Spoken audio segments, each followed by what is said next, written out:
Level 1. Thrall. That means slave. You just got sold for the price of one milk cow. Yeah, milk cow. And in 30 years, every king in the north will kneel to you. Right now you're 22, chained to a post in the Hedeby slave market, and a buyer is checking your teeth like you're a horse. He frowns. Too skinny. Dead by winter. The slaver doesn't argue. He just smacks you across the face. Hard enough to split your lip and drop most men. You don't drop. He grins at the buyer. See? Hitting him's free. The cow costs extra and it kicks back. A year ago you had a farm. The most beautiful wife in the valley. A little boy who loved the wooden horse you carved him. Then the longships came up the fjord. They took the strong men and the silver and burned the rest. And beauty doesn't slow a torch. Your wife and your son were ash before you could reach them. You ran instead of dying with them. You'll carry that the rest of your life. The man chained next to you is Marcus, Irish. Grabbed off a beach as a kid, sold so many times he's forgotten his own language. You take the same beatings, share the same crust, cover for each other when the overseer's drunk. Right now he's the only friend you've got. At night the two of you make a stupid plan. Get free, buy a strip of land, farm it side by side. It's the only thing keeping either of you going. A Jarl named Hrolf buys you for that milk cow price and hauls you north to his steading, where you spend your days mucking his cattle buyer, hauling stone for his new haul, and cutting peat out of a half-frozen bog. Remember that name, Hrolf. One night, raiders hit the steading stores. Everybody freezes. You don't. You wrap your chain around one of their throats and jam the gate shut till the house wakes and runs them off. You don't win. You just hold. An old one-eyed man watched the whole thing. Not how you fought. The fact that nobody got past you. A slave with a chain guarding the men who would have sold him in the morning. That's the kind of man who gets an oar instead of a grave. Level 2. Bondi. It takes the smith 4 strikes to get the collar off your neck. The first 3 ring and bounce, the 4th bites through, and for the first time in a year your throat is just a throat. A thrall is property. A bondi is a free man. And among Norsemen, only a free man may carry an axe, speak at the thing, or take an oar on a raiding ship. The collar comes off, and the road to becoming a Viking cracks open an inch. First you have to survive being poor, which up here is its own kind of war. You don't feel free. You feel cold where the weight used to be. The one-eyed man who watched that night is named Sigurd, Hrolf's man. He buys your freedom out of Hrolf's own hand for a price you'll never forget. You're a bondi now, a freedman. Free means landless. Free means you owe Sigurd everything. Freedom, it turns out, is a tax bill. Hrolf gives you 9 acres of bog nobody else would farm, a lame ox, and 1 winter to make barley stand or starve. A year ago you were a farmer with good land and a family. Now you're a farmer again. Worse land, no family, a debt where a wife used to be. At the thing, where free men settle things with words, you stand at the very back. You speak once, before a landed man has finished, and 3 generations of farmers talk over you until you sit down. Nobody has to strike you. So you learn the first real skill of power. You learn to wait. Then a neighbor named Asgeir moves his boundary stones onto your bog in the dark. A freedman who kills a landed man doesn't get justice. He gets hunted. So you don't reach for an axe. You find the spring where his cattle drink, and you fence it off. A week later the stones move back, and neither of you says why. A raiding crew comes through before the thaw, recruiting oars for a voyage west. The steersman takes one look at your farmer's hands and almost waves you off. Until Sigurd's name and the story of the gate you held reach him, and he puts an oar in your grip instead. Sigurd sees you off with the only blessing he knows. Bring back enough silver to stop owing me, or don't come back. That night you bury the broken collar under your new hearthstone. The only thing here that's truly yours. It isn't much. But every throne begins with one man owning one thing. Marcus is already gone. Sold south while you were learning to be free. Where those 2 roads meet again is a story neither of you would believe tonight. Level 3. Drengar. Nobody warns a farmer that the open sea moves like a living thing under him. A bondi scratches a living from his own dirt. A Drengar, a young warrior, takes it from another man's off the deck of a longship. This is the rung where you stop being a freed farmer and start becoming the thing that burned your village. A Viking. And some cold part of you means to be better at it than the men who took everything. Day 1 on the oar bench, you empty your guts over the side while men born to this laugh and call you bog, for the mud you came from. You answer to it. A name you answer to is a name you can change later. You're rowing west to the monasteries of Northumbria, where the silver wears crosses. First raid, they hand you a cheap iron axe and put you in the second rank. So the front rank's killers don't die first. Then the shield wall breaks, and the work comes to you anyway. A hired guard swings at your head, and you read it before he throws it.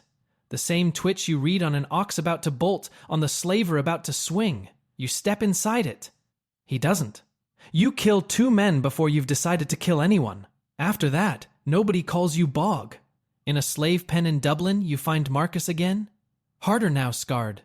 He eyes the silver ring you've earned and says, "Down here you eat or you get eaten. I made my choice." So you spend your whole cut buying him out of the pen and put him on the oar beside you. You think you're hauling a drowning man out of the sea.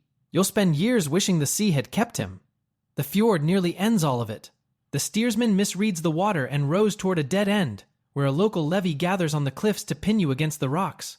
You read the tide instead, find the one beach they aren't watching, and say it out loud before the landed men finish arguing.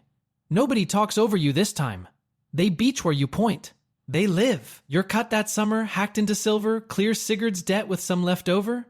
The steersman doesn't know it, but he just put an oar in the hands of the man every ship in the north will one day answer to. A lordsman who watched you steer that fight offers you a place in his Jarl's herd, a sworn household guard. The steersman warns you low. A drenger's silver is his own. A herdman's belongs to his lord. You'd be trading your freedom for a roof. You take the roof. You tell yourself it's only for a while. Marcus takes a place in a rival lord's herd the same week. The 2 ropes split again. Level 4.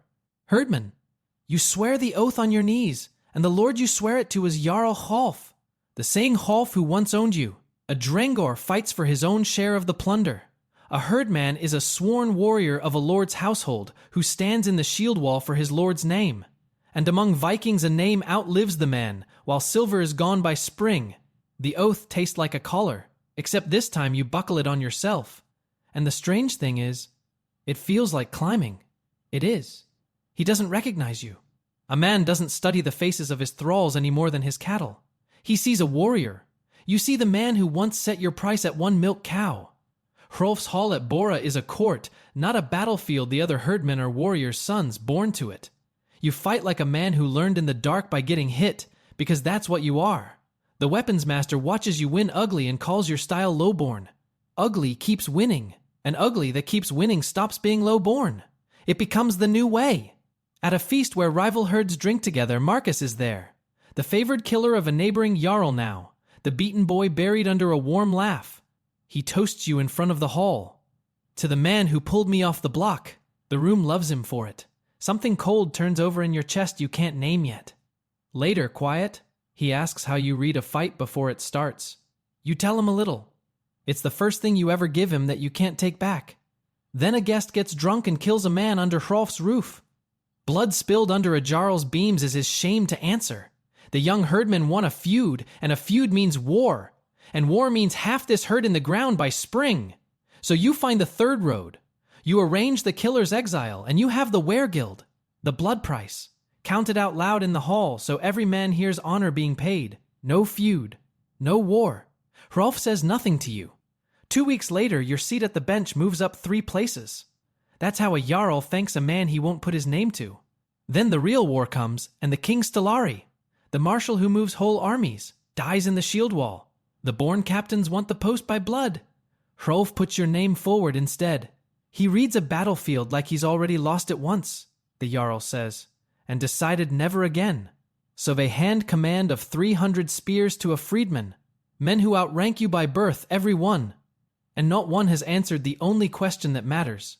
What do freeborn warriors do the day they learn the man telling them where to die used to be somebody's property? Level 5. Stellari. 300 spears, and every one of them knows your hand started rope-scarred, not sword-scarred. A herdman guards one man's back, a Stellari, a war marshal. Decides where 300 Vikings stand in the shield wall and which of them won't walk home. Command isn't strength, it's permission, and these men haven't given it. You give your first order at the muster, set the line at the river ford, and the born captains nod and quietly set it where their fathers always did. High ground that leaves the ford wide open. The enemy comes through the ford exactly as you said. You win. You drag your reserve across and plug the gap. And it cost 31 men who would be breathing tonight if your order had been obeyed.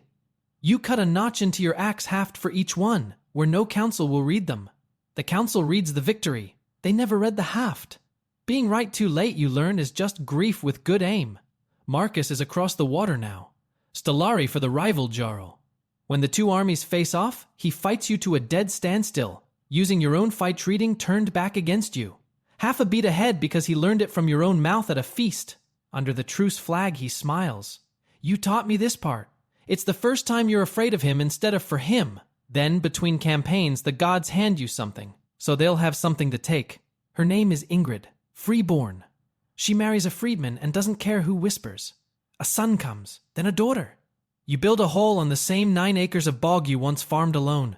Dig the broken collar out from under the hearthstone, and hang it on the wall where you'll see it every morning. For one winter, you stop climbing. You're a man with cold feet and a warm bed and 2 children who fall asleep on your chest. And for the first time since the longships came up the fjord, you have something to lose again. It is the happiest you will ever be, which is exactly how you'll know, later, what was taken. The king dies that spring without an heir strong enough to hold what he held. The realm cracks like river ice. Every Jarl starts counting spears. And before the old king's widow flees north, she presses his heavy silver armoring into your palm. The man who puts this realm back together won't be the best born. He'll be the one no one can chain. She looks at the mark on your throat. They tell me you wore iron there once. Good. Then you know how to take it off other men. Across the water, Marcus hears the king is dead and starts counting ships. Level 6. Hersier. You stand in your own hall and ask men to swear to you. Not to a Jarl. Not to a king. To you. A freedman whose slave collar still hangs on the wall behind him. You watch them see it. A Stellari leads another man's army. A Hersier is a Viking war chief who raises his own ships, his own sworn crews, and pays for every spear and every widow out of his own hand. You don't take the collar down. You point at it. I know what the bottom costs, you tell them. That's why I won't spend you cheap. 40 men swear. One day it will be 30,000, and they'll call you High King over all of them. But tonight it's 40, and 40 is everything. Then you learn the war chief's secret nobody warns you about. Your own band means you pay for everything. Ships, iron, the silver to the widows. And the silver only flows while you keep raiding. The day you stop, to go home to hold your daughter, the band drifts to a chief who won't. Success isn't a place you arrive. It's a current. You can steer it. You cannot drop anchor in it. Marcus, a war chief himself now, answers that same truth a different way. He takes a contested village by burning it with the people still inside. Not in the fighting. On purpose. Terror is cheaper than a siege, and somewhere between the slave pens and now, Marcus stopped keeping his conscience in the room. Men who used to toast the boy off the block go quiet when he passes now. He's decided the only safe place is the top. And no rope reaches that high. 2 larger Jarls plan to crush you between them. You can't be either in the field, so you stop fighting men. You write 2 letters, and let each Jarl find one saying the other means to betray him first. They muster against each other while you take the harbor town they both wanted without lifting an axe. A province, one with ink. Soon the Jarls come to swear to the strongest man left, and one of them is Hrolf. Gray and failing now, kneeling to the thrall he once sold for a milk cow. He still doesn't know your face. You let him keep his hall. Then Sigurd sends his last word before he dies, older than any man you'd known. The only father this story ever gave you. You stopped fighting men, the message reads. You started fighting the air between them. That's a Jarl's trick. And then, don't forget it was a thrall's first. He's gone before you can answer him. Men call you Jarl now. To hold the harbor and the 40 villages leaning your way, you'll have to take the title. That night, alone, you say the 2 words out loud for the first time. Konungur, High King. Across the water, the same season, Marcus takes a Jarl's seat of his own. Level 7. Jarl. The first morning you sit the Jarl's high seat, a steward brings you a line of new thralls to assign. Chained at the neck, on one rope. For one breath, you're back at the post in Hedeby, 22 and waiting to be sold. A Hersier owns a band of men. A Jarl, a Viking Earl, owns a land. A hall, a border, 40 villages, 1,000 souls. You come down and strike the collars off all of them yourself. They think you've gone soft. It's the first thing you've ever done purely because it was right, and not because it worked. Ruling isn't raiding. It's grain stores, blood feuds, marriages. 100 small mercies that each make one enemy. To seal a border peace that keeps 300 farmers out of a war, you marry off a girl of your own household to a man you wouldn't trust with a dog. The math is clean. The girl doesn't cry. And that's worse because she understands the math too. Then Marcus sues for peace. He proposes a reconciliation feast. Old slaves, he says, shouldn't die as enemies. Ingrid begs you not to go. But honor means you come unarmed, or you lose every man you have. So you go. And Marcus is gracious. He kneels and gives your children 2 little kings carved from walrus ivory. Schneefetaffel pieces. The game where one side hunts a lone king across the board. Teach them the game, he says, smiling. The board only has room for 1 king. But the pieces never know that, do they? You leave that feast uneasy. The piece shaped like a ring is already a noose. That winter, the famine comes. You outthink it. You filled grain stores through the harbor you won with ink, and feed your 40 villages while rival lands starve. You're winning the whole realm without drawing a blade, which is the exact moment Marcus stops playing for the realm and starts playing for you. You're at the thing, 3 days sail away, claiming the dead king's crown. When it happens, Marcus burns your hall. Not for the province, not for the silver, but to break the one man left alive who could beat him. Ingrid is inside. Both children are inside. The little ivory king's char to nothing in the ash. You come home to a black ruin and a smell you will never get out of your sleep. It was the life you two swore you'd build together at Hedeby. A field, a roof, a family. You got to live it. He didn't. So he burned it. The color survives the fire. Blackened, warped, but whole. You take it down. For the first time since the slave market, you lock it back around your own neck. There's no one left to explain it to. Marcus has turned the North into a story with 2 men left in it. He doesn't know which one grief breaks, and which it sharpens into something that doesn't stop. Level 8. Conungur. You don't grieve where men can see it. You take the crown. Conungur, king. A Jarl answers to a king. A Conungur is that king he answers to no one, which you learn isn't freedom but exposure. But a king raises an army a war chief can't, and you need a war to reach one throat. They crown you in front of the Jarls. Under your cloak, against your skin, you wear the iron collar from the fire. And on your arm, the dead king's silver ring. The woman was right. No one could chain you. The realm thinks it just got a king. It got a weapon with a kingdom for a handle. A king can't stand in the front rank. The only place you ever felt clean. Now you move pieces on a map and sign other men's deaths. You starve Marcus's lands the way he once starved that village, going cold in the exact shape he went cold. The boy who once took a beating beside him at Hedeby and didn't even hate him for it. You notice it happening. You do it anyway. He's the only other slave who climbed this high. The one man the kings might name over you. Kill him, and the High King's chair has 1 man in front of it. You don't beat Marcus in one battle. You take his harbors. You buy his herseers with grain silver. One by one you remove every room he can stand in, until the man who burned your family has nowhere left to stand. Sigurd's air-between-men trick, aimed at one throat. Cornered, he sends a last message. No threat. Just a list. The pens at Hedeby. The beatings you took standing next to him. The ore bench you put him on. The silver you split in Dublin. The strip of green land you both swore you'd farm when you were free. And then the line. You made me.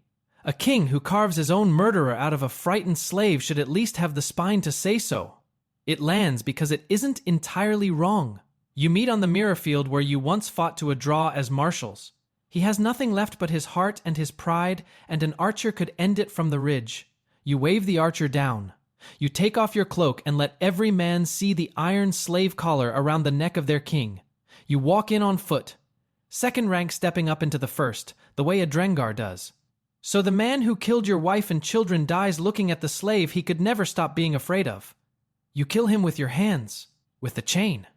The same trick that started everything behind a steading gate 30 years ago. His last look isn't hate, it's recognition. His realm is yours now. Every Jarl between the seas is sworn to you or buried.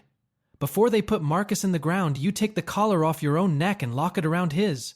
The slave mark ends on the monster. 30 years, and it finally belongs to the right man. Then the envoys come, every lesser king, asking you to be named over them all. You've reached the top.